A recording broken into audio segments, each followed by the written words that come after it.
Welcome to OLC 4.0. This is term 2B.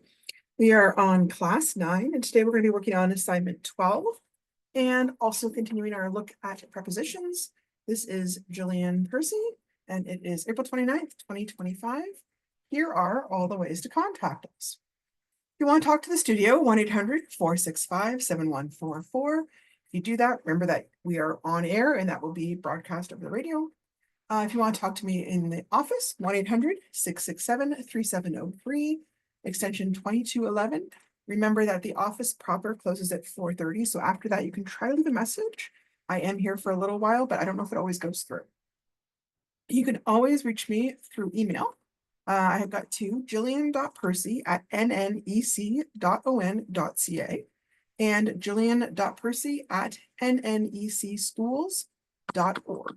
If you have a Google account, that is the one where a lot of students just kind of share their documents with me through that.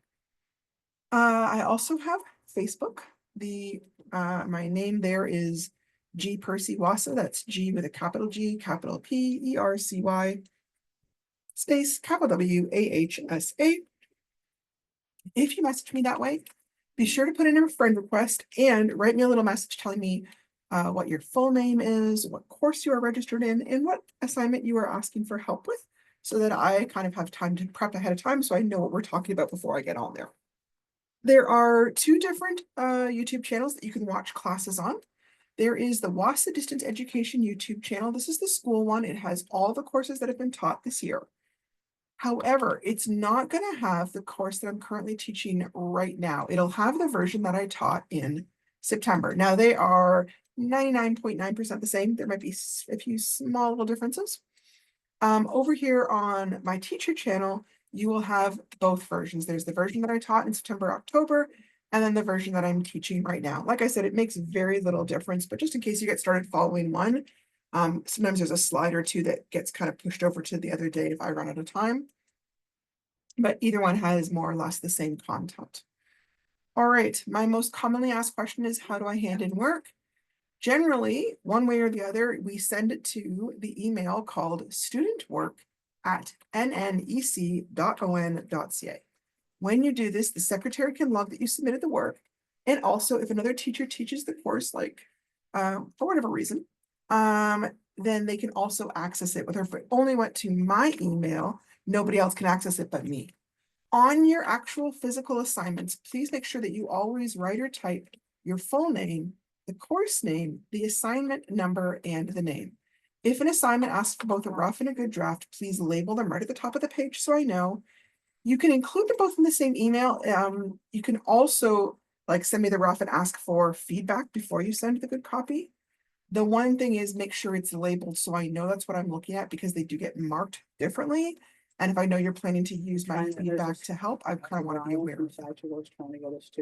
So now, what are the different ways you can hand in assignments? Well, if you are in a community that has a learning center, the easiest thing is go see the DAC, ask them to scan it with their scanner, and then you can send it along to me to that email.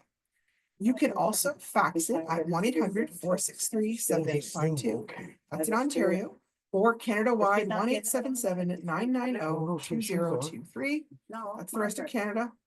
You can email it to me with the assignment as an attachment. That's very common. Sorry about that. Sometimes people also share documents with me through Google Docs. You can mail it to me, but I don't recommend that because things do get lost in the mail. If you do that, make sure you hang on to your originals. It's funny, I fixed this yesterday, and for some reason it just keeps unfixing itself. I don't know why. There we go. You can also take photographs. Now, a lot of students do this if they don't have access to a scanner. The problem with it is photographs are really meant for bigger items, not for tiny little pencil marks on a page. It doesn't always show up very well. It depends on your phone. So make sure to take a really crisp, clear photograph. You want to be as close as you can and still be able to read everything. And then you want to share or send it as an attachment rather than inserting it into the body of the email. So on my phone, it would say send as an email or send as an attachment. You would always choose send as an attachment. The reason is simply it's way easier for me to open and print off. For some reason, when we just cut and paste it and put it in the body, it prints off really strange. I don't know why. You can also scan it yourself using a scanner app on your phone and then send it to me. This is much better quality than using a photograph, and it's not really that much harder than doing a photograph. I use Adobe Scan, but there's all sorts of scanner apps. It's free. You would install it, open it up, take a picture. You can see these little blue dots in the corners that kind of line up where you want the boundaries to be. So, you know, like let's say you spill a little bit of coffee or somebody scribbled on the bottom, right? Well, then you would just move the little blue dots up to not include that, right? You can also adjust the borders after you take the picture. And then you would just keep on repeating steps 2 and 3 over and over again until you have all the pages from the assignment done. Tap continue. Now it'll let you preview and see if the pictures came up nice and clear. Also, do you need to reorder it? Hit save PDF, give it a name, and then share or save your file wherever you tend to save it, Google Drive, Dropbox, and then you would again send it as an attachment to me, okay? We are currently in week 3 of this 9-week course. Remember, the last day of term is June 13th, which is normally reserved for exams only. Typically, the last day we can accept assignments is June 12th. We haven't had a meeting about that this year, but this is what we did last year, so I am going on that, okay? Now, this course does not have an exam this year. Instead, it has a long culminating activity with quite a few activities that you need to do as kind of a project. I estimate it will take people between 5 to 10 hours to complete, depending a lot on how quickly you read and write. Some people like to do 5 different rough drafts before they hand something in. Some people do 1, some people do none. That part is up to you. I want it to be your best work, but you get to decide what your best work counts as. But what I am saying is it takes enough time that you don't want to leave it to the very last day, because it will be very difficult to complete, especially if you work full-time. So generally, once a student starts working on unit 3 or unit 4, I would ask for the culminating activity so you got plenty of time to work on it. It is worth 20% of your overall grade.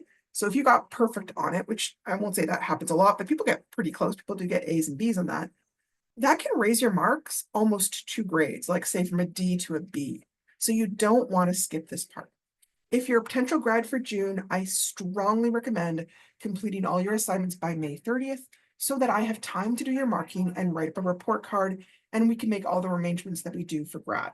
There are currently 134 students registered in this course, and there is no way that I can complete all the marking in one day if everybody waits to the very last week and hands it in there, okay? Okay, today's work. These are kind of our learning goals, okay?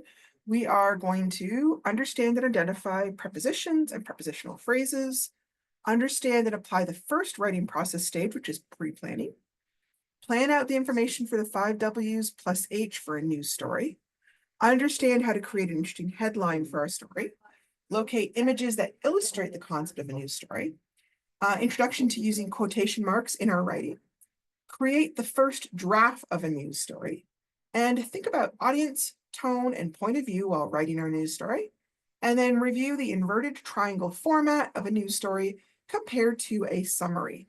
And I included that learning goal because that is the biggest issue I have, where people will write me a summary of the chapter rather than writing it as if it were a news story, and that really affects their marks. Okay, task 1, we are going to work on understanding and identifying prepositions and prepositional phrases. So quick reminder, a preposition is a word or several words that connect a noun or a pronoun to the rest of the sentence. And the preposition will try and show what type of relationship that word has to the rest of the sentence. It might show the time something's happening, the place or the location where it's happening, the direction it's happening in, the agency, who's done it. It might be showing measurement, source or origin of something, the manner, how it's done, the purpose, why is it done, and it might also show possession.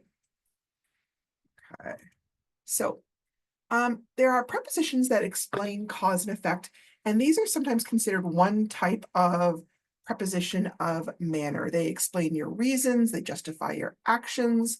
Some of the most common ones are because of, due to, thanks to, from, as a result of, or out of. Here are some examples in a sentence. They couldn't play because of the rain. The school is closed due to snow.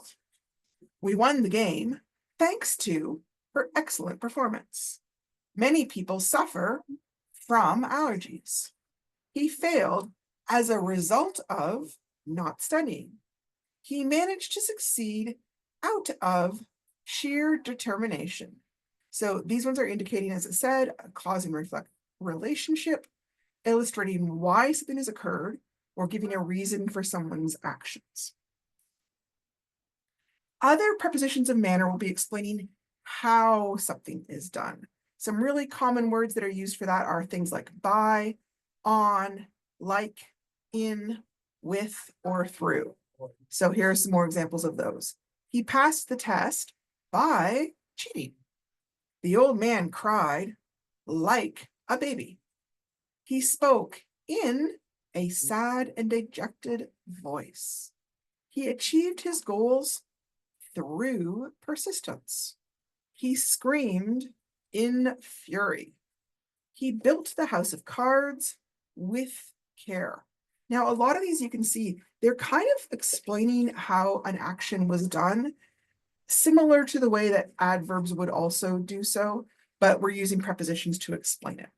There's a lot of overlap in the jobs that words do in a sentence, which I think isn't always made clear in elementary school.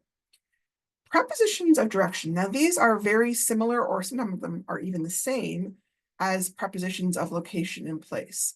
The difference is location and place is usually describing where a noun is, like the broom is next to the mop. The milk is behind the glasses. But prepositions of direction are usually referring to verbs involving movement and showing what direction you or the object is moving in. So like up, the street is right up the road. Down, the boy tumbled down the hill. Between, the ring fell between the couch cushions. So I'm going to kind of give an example. If I said the ring is between the couch cushions, I'd be using a preposition of location.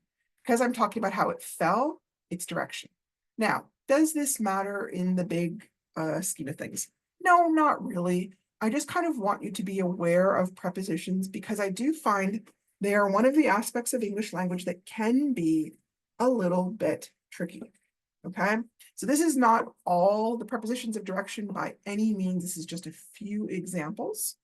By, inside, near, next to, on, onto, off, past, or under. Okay, so we are going to read a few of the ones that we've done today and decide which preposition would make the most sense there. I saw the man run blank the woman. Okay, did he run towards the woman, away the woman, or through the woman? Now, away the woman we couldn't say. We could say away from the woman. And unless he's a ghost, he probably didn't run through her. So it's going to have to be towards. He tried to grab her, but she danced blank him. She danced by him. She danced away from him. She danced towards him. Now, all of these make sense in terms of grammar. I would say not towards, because why would you run towards somebody who's trying to grab you? She could dance by him, or she could be dancing away from him. I would say probably sense-wise more likely to be away from. The kitten jumped blank the laundry basket. Into the basket, onto the basket, or under the basket. Okay, well, it'd be hard to jump under. You could jump onto if it had a top. But you're most likely, I would say, to jump into. Now, the reason why I'm going through this one by one is to show you that it isn't always like there's only one correct answer. It depends a little bit what you're trying to mean, right? The little boy climbed blank the ladder on the playground. Up the ladder, down the ladder, or across the ladder. Okay, we don't normally walk across a ladder. Up or down could be used, either way. Doesn't really matter. I'm going to use up just for fun, but it could easily be up. Again, it matters what you're describing. Was he really going up or was he going down? The keys dropped blank the steps. down the steps, towards the steps, or into the steps. I would say down makes the most sense here. I think I'm going to drive blank the park, to the park, into the park, or up the park. So up the park doesn't make sense unless you're like driving up a mountain. Into, I would also say probably not, unless it was like a park and a campground or something. I think to makes the most sense there. The little girls began to skip blank the path to the woods, along the path, under the path, or among the path. Okay, under, no, because you can't skip under something really, not like that, not a path. Among would imply a bunch of things. If I said among the trees, that would make sense, but among a path doesn't work. Along the path makes sense. It took all day to hike blank the canyon. Out of the canyon, with the canyon, or over the canyon. Well, you can't really hike over a canyon because it's a big hole. You're not hiking with it because with it would imply it's moving with you, and it's not. Out of. It's a big hole and you're climbing out of the hole. Okay. Oh. See, sometimes this kind of thing shrinks.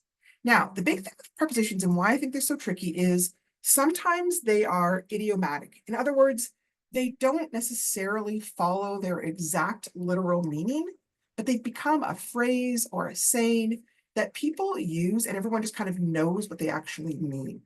So here are some examples. The boy got on the bus. Now, if you just picture that literally, it would sound like the boy climbed up on top of the roof of the bus and is standing there, you know, like doing some snowboarding. That doesn't make any sense, though. That's not what we mean, right? We mean he went inside the bus. Why don't we say it that way? I don't know if there's any reason. This is just kind of the typical way we talk about it. Now, these phrases are used so commonly that people often don't even think of them as idioms or even notice them at all. And they're not always taught at school.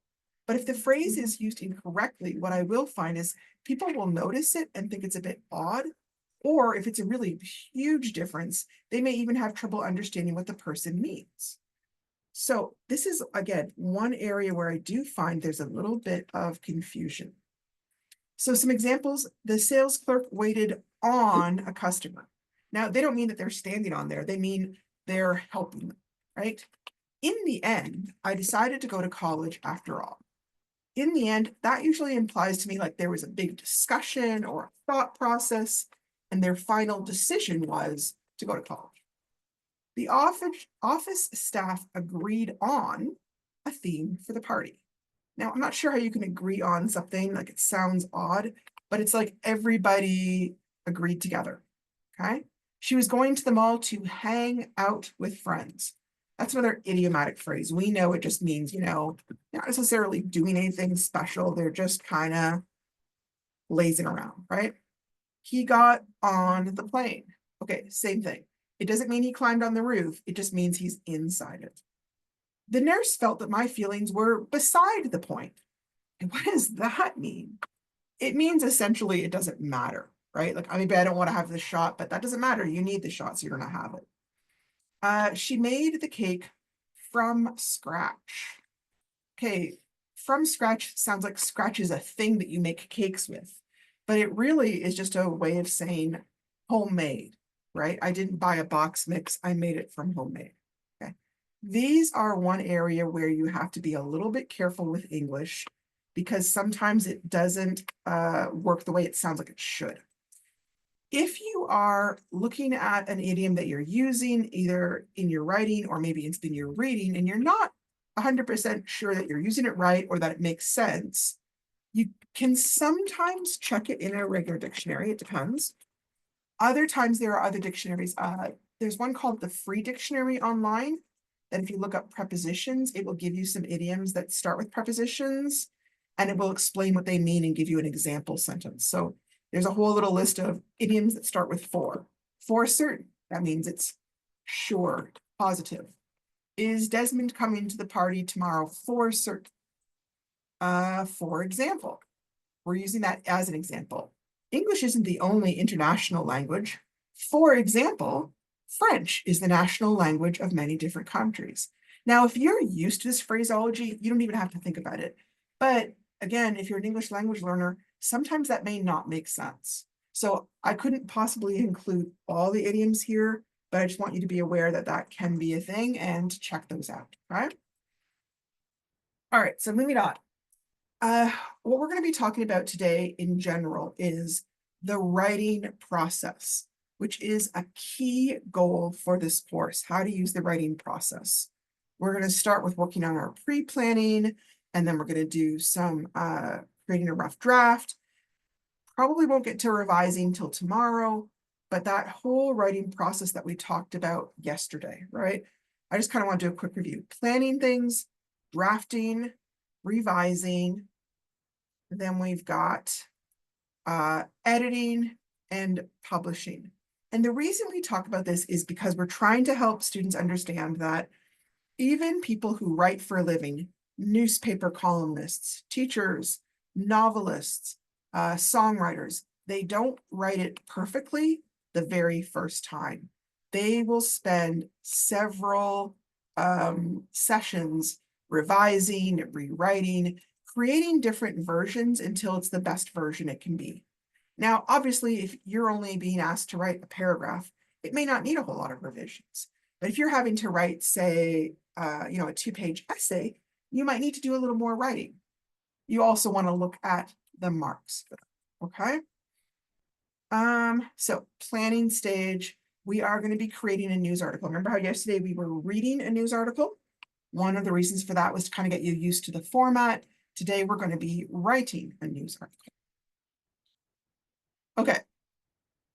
So before we begin, remember that you can choose any event in chapter 1, but only in chapter 1. Sometimes I have people start choosing other chapters in the book to write about, but the reason for this is twofold. One, I want to be able to compare them all to each other. But second, the other chapters have different assignments connected to them, so I don't want you to read ahead because you may miss the point of some of the other assignments we've got coming up, okay? Generally, most people focus on 3 possible events. Jimmy and Gary being arrested and questioned for the break-ins and the arson, Jimmy's conviction for arson and being sentenced to juvie, Jimmy's return to the community, and sometimes Jimmy setting fire to things. Now, you may have a different slant, and that's totally fine, okay? Now, slanting an article. Technically, reporters are not supposed to slant an article, which we'll talk more about that later. But sometimes a reporter has a really strong opinion on an issue, and they do, in fact, slant the article one way or the other. But you have to be really careful when you're writing to me that you don't say, I think, I believe, this is horrible, this is wonderful, because reporters don't write that way. They can use quotes from someone else who says it's wonderful or horrible, but they can't talk that way themselves. So for part A, we're just kind of gathering up our facts. And then part B for assignment 12 is actually beginning the rough draft. But it's important to pick your topic first, because depending on what you're planning to write about, it changes what facts you want to gather, okay? So first of all, very first thing is choose a topic for your report, anything you thought was newsworthy in chapter 1. Now, everything you answer here has to match your topic. Sometimes I've had people put a topic of, it's all about Jimmy returning to the community, but then all their questions here, they answer about how he set fire to things. Well, those don't match, so then you don't get the marks for it. You have to make sure that your answers match the topic you chose, okay? So once you've chosen your topic, tell me who's involved in your topic, what are the important facts about your topic, where did your topic occur, when did it occur, why did it occur, and how did it happen, okay? And you get 6 marks for doing that correctly. Then you want to write a headline. This is kind of like your topic again, but like a catchy way of saying it so people want to read your story, right? Remember, newspapers are in the business of selling them, and people don't read if it's a boring headline. Okay. So when you're creating a headline, I want you to think about eye-catching. It should make you want to know more about the story. Having said that, you want to be truthful. You don't want to be some sort of fake clickbaity type statements that don't match the story. They are generally written in present tense. I don't know why, but that's just kind of the format. Grammar, often the most important words. It's usually bolded, like darker than the rest. It will start with a capital letter, but it doesn't need to continue in a capital letter. And it's not really a sentence to us. It doesn't need like a period at the end. So a man saved a dog is probably not how I would save it. Man saves dog. Yeah, that's how we do it. A group of thieves robbed the bank. That's a sentence. But for a headline, I'd say, gang of thieves robbed CIBC Bank, or whatever bank it is. A woman almost drowned going through the ice. I kind of stated it differently. Woman falling through ice barely survives drowning, right? I want it to sound dramatic and exciting. Okay. And then there's a section where we have to either draw or choose a graphic. So again, I have a really wide range of students. Some of my students are excellent drawers and they love this particular assignment and happily draw me a beautiful picture. Some people hate drawing, but will happily draw me a stick figure. Some people hate drawing so much they would rather get a photograph from the internet or the newspaper, and that is totally fine. I am not marking your art skills. I am just looking to see that you can choose or draw a picture that is relevant to the main events in your story, right? So if you're writing all about a fire, I wouldn't then see a picture of Jimmy fishing because that doesn't make any sense. It doesn't match. If you do use a picture from the internet, please include the source URL to keep from plagiarizing. And if you, I have seen these people hand these out in paper and they cut out a picture from like, say, the Sioux Bulletin or Wawatay News or something, it's fine. Just give me a little note at the bottom telling me where you got it from, okay? That way I know it's not your own photograph. If it is your own photograph, then tell me that too. So this is a sample of a possible graphic. You do not have to do anything like this. I'm just trying to give you an example, okay? You want to make sure that your graphic matches the story you chose. Here's my URL from where I chose it from, okay? And then one of the things that most news stories have, not all of them, but we want to practice doing it in our news story, is quotations. Quotations are where you put special marks to show that somebody is talking and that you are quoting the exact words. So see over here, these little tiny marks here, and then over here at the end. We always have an open quote and an end quote. If you're writing them with pencil, you would normally do it how I was told as a kid. Second. Oh, doesn't want to do it. Why not? Okay, there we go. 66 is the opening quote, and then 99 is the end quote. Mine are a little messy, so it's hard to write with the cursor, okay? 4 marks, 2 marks for each quotation. Now, it's fine to make up quotes because the first chapter actually has very little talking, but you can't change people's names or their occupations. It doesn't really make sense. Part of the reason for this news story is for me to understand that you read chapter 1. So if you make up characters that weren't there, I'm going to get confused. But if there is somebody and it only explains their first name and you want to give them a last name, that's fine, okay? You can expand on what's there, but you just can't make up things whole cloth, right? For example, I don't really know any of the members of the band council in the book. I don't think it ever says their exact names. But if you wanted to have a quote from a specific band member, you could give them a name, right? We do know they have a band council, so it would be fine to do that, okay? But the majority of the details in your news article should really match the actual events as told in the novel. Occasionally, I've had students hand in beautiful news stories, like they're gorgeous, but they have literally nothing to do with the novel at all. Like none of the names are the same, none of the events are the same, and I can't give you good marks for that because it doesn't show that you understood chapter 1, okay? So it has to be on chapter 1. This is crucial, right? Now, there are 2 kind of main ways to do quotations. There's a whole lot of nitpicky stuff that we talk about in unit 3, but I'm kind of doing the basics here, okay? A quotation usually has what's called a tag. The tag tells you who is talking and how they are saying it. Newspapers will often use very neutral words for this part, generally just the word said. The mayor said, that's your tag, "We welcome new businesses to town and want to make investing here easier for them." And so the quotation marks go right before the beginning of the quotes and right after the period or question mark or exclamation point. It kind of does double duty as the end of the mayor talking and the end of the sentence. We don't need to add a second period there, okay? It's not needed. And we also put a little comma right after the mayor said, or whoever's talking, to sort of separate, here's the person talking, here's their actual words, okay? Now, yeah, that's good. We're all good for that, I think.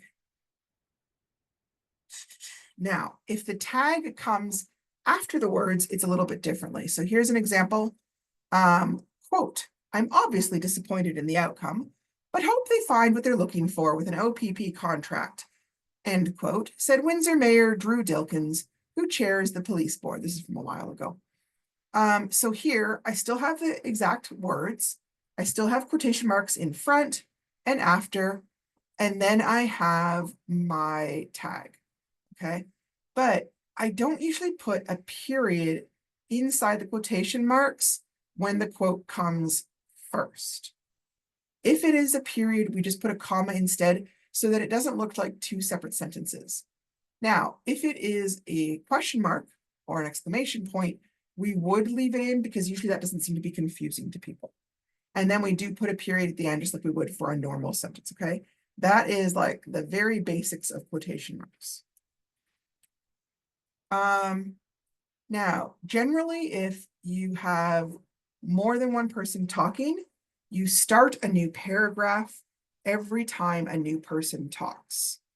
So if Sally is talking to Jesse, I couldn't put all in one paragraph.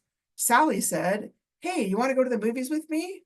Jesse said, "Yes." I would have to split it into two paragraphs and leave a line between them. So I gave an example here. Constable John Smith said, quote, "We always come and support the youth basketball program. We think it's a great way to make connections to the community," end quote. Now I leave a space because somebody new is talking, okay? If I didn't leave that space, I might think all of this is being said by Constable John Smith. But in fact, Peter Loon is talking here. "We get to see the police out of their uniform and just playing on the court with us. It makes them a lot less scary," explained Peter Loon, captain of the team. Okay, so here are some examples of quotes that might be possible. Chief says, okay, I'm gonna actually say, Chief said, "We are always happy to have our youth return back to our community. Everyone deserves a second chance." I want to point out, we usually say said, not says, because says is in the present tense, and the person isn't talking, they had to have talked in the past for the reporter to write about it.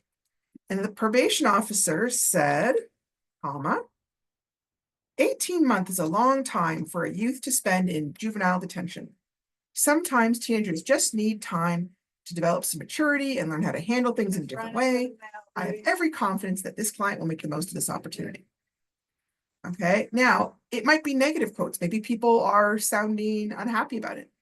The community member who asked to remain anonymous said, "I have some concerns about this youth returning to our community. He was always in trouble before. Has he really changed?" Counselor, and I would give them a name, said, "I will be keeping an eye on the situation. We will crack down quickly if we see problems occurring again." So that's the kind of thing we're looking for, okay? It should drive the story. You don't want quotes of, "He said hello." That's just not important enough to include in a news story, okay? Every now and again, newspapers will include indirect quotes.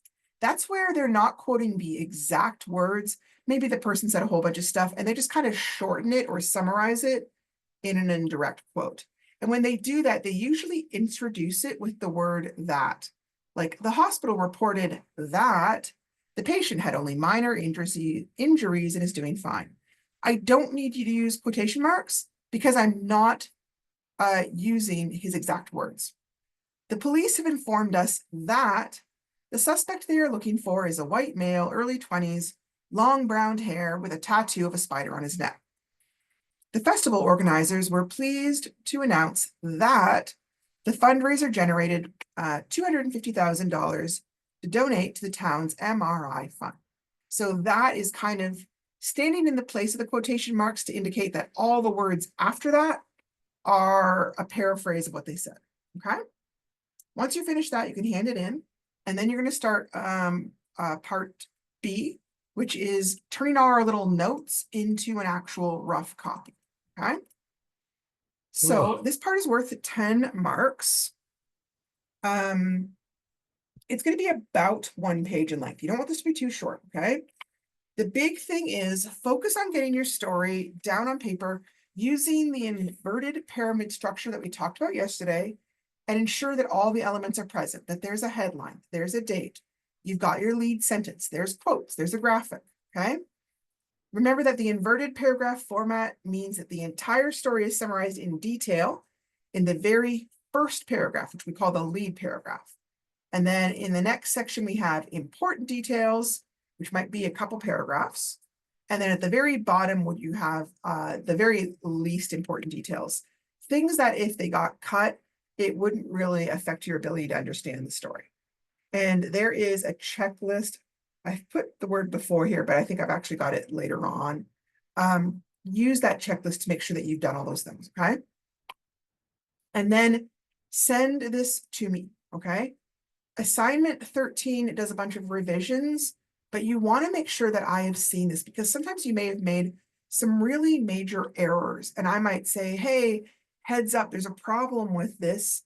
You've written this like it was an opinion, or you've written it like a summary. And if you give it to me, I can give you some advice on how to fix it before you go on to the next assignment. And that way the mistake in one assignment isn't carrying over to the next assignment, okay? Yep, we talked about that. So think about the lead. The lead should include a very concise, very brief version of all the 5 W's that we planned out in part A. And then you leave a space.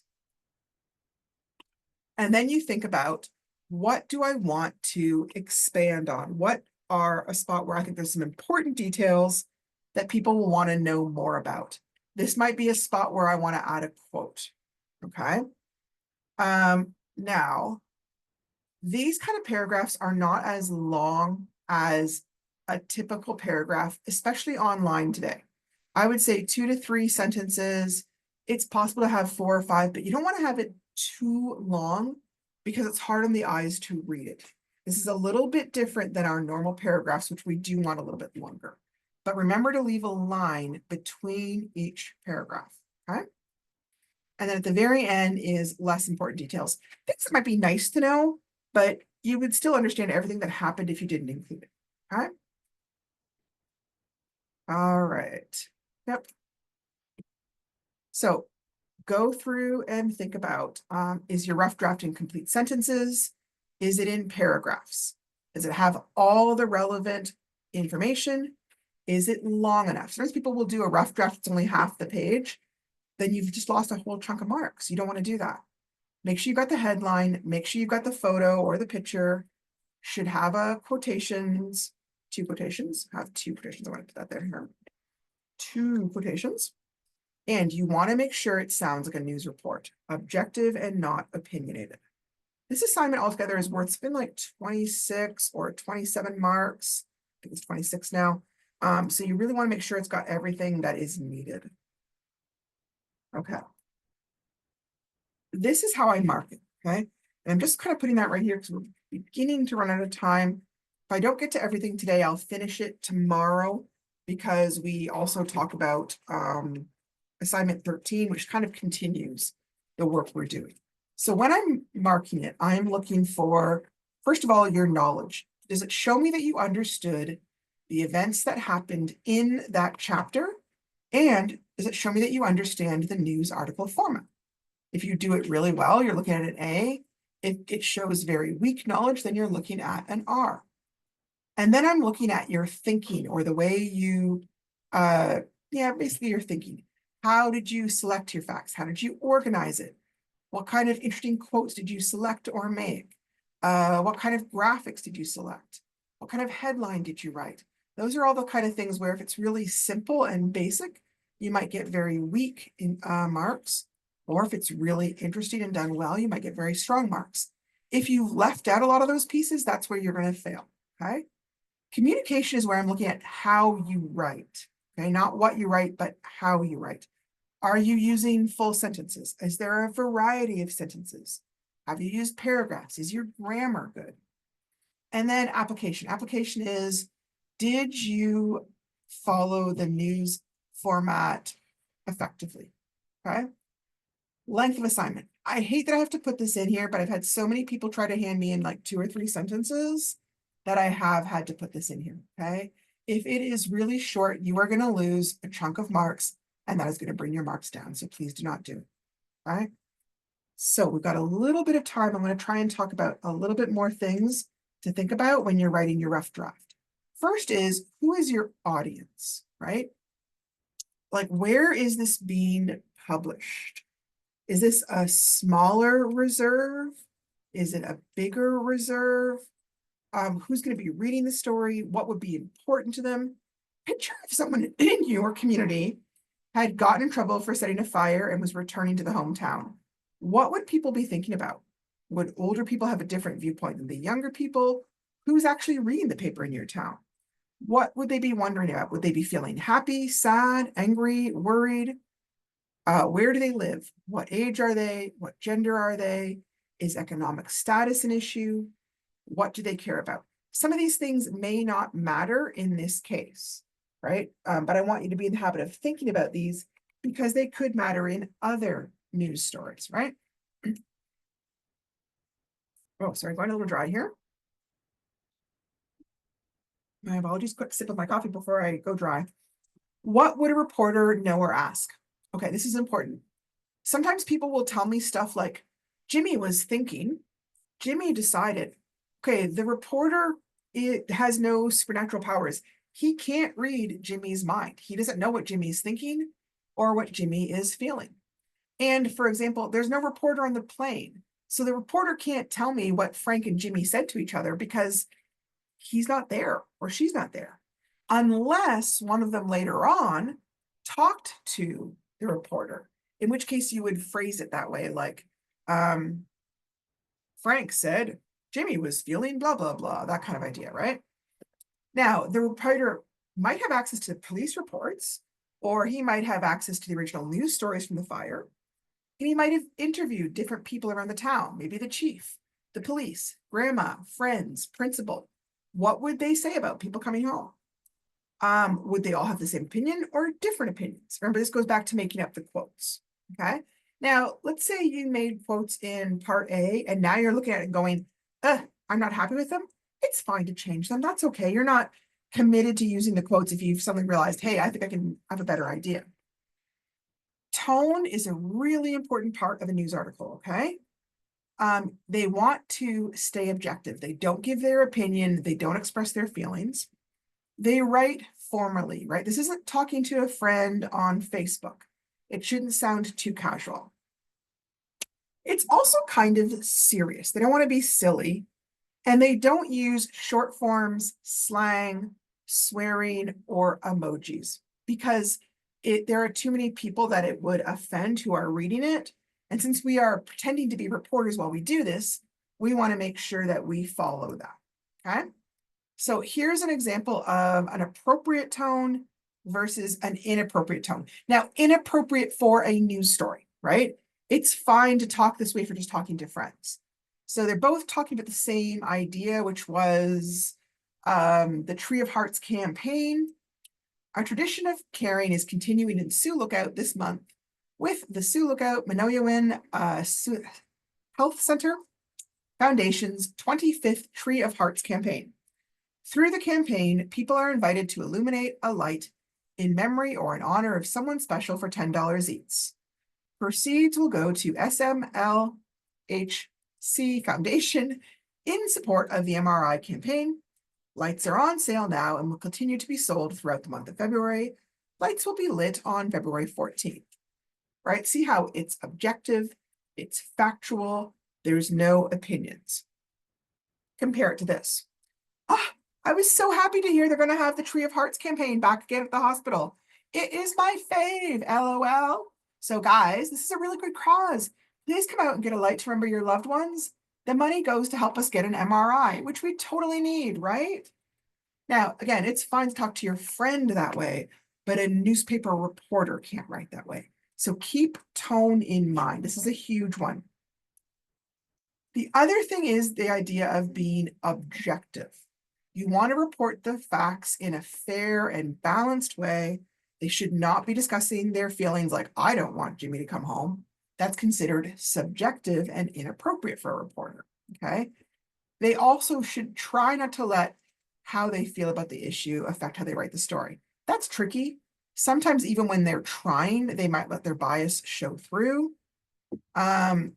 So be cautious of that, even in the types of words they choose. Like sometimes when people are reporting on battles, if they say rebels, the rebels were doing this, it implies that they're kind of the bad guys. Whereas if you said they're the freedom fighters, it kind of implies they're the good guys. So be conscious of your vocabulary, right? We don't want to talk about the troublemaker, Jimmy, because that's inserting your opinion there. The other big thing, I'm hoping I'm going to get through this before the end, is point of view. Every piece of writing is written from a certain point of view. It's not always the writer's own voice or point of view. There are four main types of point of view in writing. First person point of view, second person point of view, third person limited, and third person omniscient. Omniscient is kind of the God view. So generally when we are writing, we are choosing the third, why is it not letting me do that? There we go. Third person point of view, okay? I'm gonna leap to that one right away just to discuss it, and then I'll go back and kind of talk about some of the other ones. Okay. This is the one that reporters will use. It's where the narrator is always describing something that they're seeing, but like they never use the word I. He did this, she did that, right? But they can't talk about things that they haven't seen, right? If they haven't talked to a person, they don't know what they've said or what they're thinking. For example, she saw the vehicle go down the street and hit the little boy. She crossed the road and walked towards the little boy. When she saw him, the boy started crying. She asked him, "What is your name?" But he didn't answer her. She looked at him. Now that's different from if I use first person point of view. When we write in journals or diaries, we write from the first person point of view, right? I did this. I thought that. For example, I saw the vehicle go down the street and hit the little boy. I was worried the boy might be hurt. When I saw him, the boy started crying. I asked him, "What is your name?" So that is not how we would write. We wouldn't use I or we. The other one is second person. That is where the writer is describing everything as if it's you doing it. You see the vehicle go down the street and the little boy. You cross the road and walk towards the little boy. We would never see a report written that way. You'll sometimes see advertising written that way, like, you want to feel your freshest when you go to the job interview. Therefore, wear this cologne, that kind of idea, right? And then the other type of third person is what they call omniscient, or sometimes like the God view. And this is where the writer is describing everybody's feelings and everybody's decisions as if they can read their mind. But as reporters, we don't want to do that, because for real, the reporter doesn't know, right? They can't read minds. Unless somebody says it, all they can report are the facts, what the person said. So here I'm talking about the little boy feeling scared and shaken. And then he was feeling too overwhelmed. She wondered if he'd be okay. This is what you don't want to do. Now, the story might be written a little bit like this. So be careful when you are writing the story that you change it to sound more objective, okay? All right, I don't have, I'm gonna put a little like sign here for myself so I know. Why not? Oh, she's gonna have done it right away. Sorry, it won't let me do it for some reason. Just trying to There we go. Okay, here's where I'm ending today. I'm gonna try and go on to the other part tomorrow, and then we'll move on to assignment 13, okay? Take care, give me a phone call if you need to, or send me an email. I'd be happy to hear from you. Beautiful.